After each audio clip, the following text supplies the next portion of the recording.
باللہ من الشیطان الرجیم بسم اللہ الرحمن الرحیم۔ السلام علیکم ناظرین، میں ہوں آپ کا میزبان Mirza Nadeem Baig, programme views on news with Mirza Nadeem Baig میں۔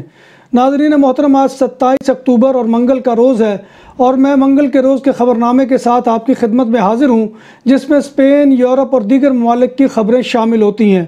آج کی پہلی خبر کا تعلق اسپین کے شعبہ طب سے ہے، جس میں ملازمت کے عدم استحکام اور صحت عامہ میں نامناسب حفاظتی انتظامات کے خلاف آج پورے اسپین کے ڈاکٹروں نے غیر معینہ مدت کے لیے ہڑتال شروع کر دی ہے۔ اسپین میں کورونا وائرس کی وجہ سے خراب حالات میں اس ہڑتال کو اس وقت بہت اہمیت حاصل ہے۔ ڈاکٹروں کا موقف ہے کہ وہ ملازمت کے عدم استحکام اور میڈیکل کے خلاف صورتحال کے باوجود کام کرنے پر مجبور ہیں، اور اس طبی نظام کی خرابی اس وبائی دور میں سامنے آئی تھی جب عوام کے ساتھ ساتھ طبی محافظ بھی اچھی خاصی تعداد میں اس وبا کا نشانہ بنے تھے۔ اسپین کے صدر پیدرو سانچیز اسٹیٹ الارم یعنی ایمرجنسی کی مدت 6 ماہ تک کرنے کے خواہاں ہیں، مگر یہ تب ہوگا جب کانگریس سے اس کی منظوری ہوگی، اور کانگریس میں اس درخواست کو جمعرات کو پیش کیا جائے گا۔ دوسری جانب سیاسی حلقوں کا کہنا ہے کہ امکان ہے کہ ایمرجنسی کی قرارداد پر کانگریس میں سانچیز اپنے حمایتیوں کی حمایت بھی کھو بیٹھیں۔ اسپین میں گزشتہ ہفتے کے اختتام پر 52,188 سے زیادہ پازیٹیو کیسز سامنے آئے۔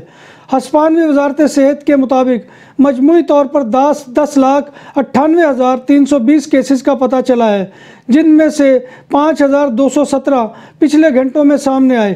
ہفتے کے آخر میں مزید 279 افراد ہلاک بھی ہوئے، اور اسپین میں مجموعی ہلاکتوں کی تعداد 35,031 تک جا پہنچی۔ بارسلونا شہر کے ہیلتھ ریجن میں 46 اموات ہوئی، جو پچھلے ہفتے کے مقابلے میں 10 زیادہ ہیں۔ کاتالونیا نے 2.9 ملین PCR ٹیسٹ کیے ہیں۔ کاتالونیا میں وبائی امراض کے آغاز کے بعد سے 2,12,273 PCR ٹیسٹ کیے جا چکے ہیں۔ کاتالان فیڈریشن آف ایسوسی ایشنز آف ریسٹورنٹ اینڈ بارز اور میوزیکل سرگرمیوں نے superior court of justice of Catalonia میں کاروباروں کی بندش کے خلاف کیس دائر کر دیا ہے۔ ایسوسی ایشن کا موقف ہے کہ کرفیو اور اسٹیٹ الارم کی پابندیوں میں ان کا کاروبار بند کرنا ٹھیک فیصلہ نہیں ہے۔ اسپین میں صحت کے نظام کا شکار کووڈ کے مریضوں کی وجہ سے 13.7% مریض عام وارڈز میں داخل ہیں، اور 24.2% انتہائی نگہداشت والے یونٹوں یعنی ICU میں موجود ہیں۔ کاتالونیا کے ڈاکٹرز نے بغیر کسی اسپیشلٹی کے ڈاکٹروں کی خدمات حاصل کرنے کی مخالفت کر دی۔ ہنگامی حالات سے نپٹنے کے لیے کاتالان حکومت نے ہنگامی بنیادوں پر ڈاکٹرز کی بھرتی کا عندیہ دیا تھا۔ لاک ڈاؤن سے پہلے عرصے میں مجاہدانہ کردار ادا کرنے والے ٹیکسی سیکٹر سے وابستہ افراد رل گئے، اور بارسلونا میں دوسرے روز بھی اپنے حقوق کے لیے مظاہرہ کیا، جس میں 720 ٹیکسی کاروں نے حصہ لیا۔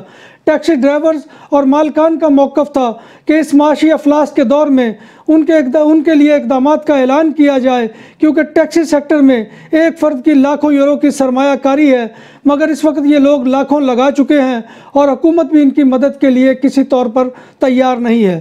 بارسلونا میں کرفیو کے دوران بے گھر یا ہوم لیس افراد کی سیکورٹی پر سوالات اٹھ گئے، کیونکہ گزشتہ لاک ڈاؤن کے دوران 3 بے گھر افراد کو پرتشدد طریقے سے ہلاک کر دیا گیا تھا۔ بالدیہ بارسلونا کا کہنا ہے کہ وہ اس ضمن میں ان لوگوں کو مخصوص ہاسٹلز میں منتقل کرے گی۔ بارسلونا کے معروف سکوائر پلاسا اسپانیا پر پولیس نے 4 افراد کو گرفتار کر لیا۔ یہ چاروں افراد کورونا کی وجہ سے لگنے والی پابندیوں کے خلاف احتجاج میں شریک تھے اور ماسک بھی نہیں پہنے ہوئے تھے۔